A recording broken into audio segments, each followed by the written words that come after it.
Since entering representational politics, I've tried to ensure that my work speaks for me. I've approached each task diligently and honestly, and I've treated everybody with respect. I know a number of you are disappointed.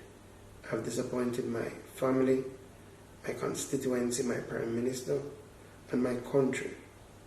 And for that, I am sorry. I made a grave error of judgment. I was wrong, especially at a time when we are fighting to keep the COVID-19 pandemic under control. And as such, I met with the Prime Minister earlier and withdrew from the cabinet.